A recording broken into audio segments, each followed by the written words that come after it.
Hi friends, இப்போ நம்ம என்ன பண்ண போகிறோன்னா, நம்ம வீட்டில் யாராவது பசியோடு இருப்பாங்க. அதுக்கு 2 அவிச்ச முட்டை, ஒரு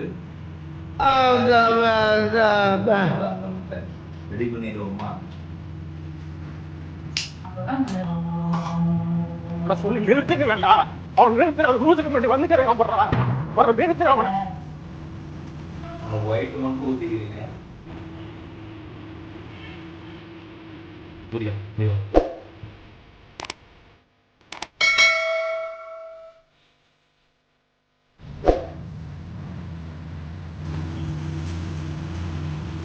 லைட்டாக மிளகாய் தூள் போட்டுக்கோங்க, கறி மசாலா லைட்டாக போட்டுக்கோங்க.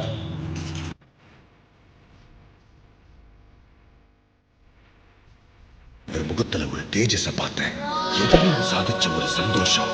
அவர் கண்ணு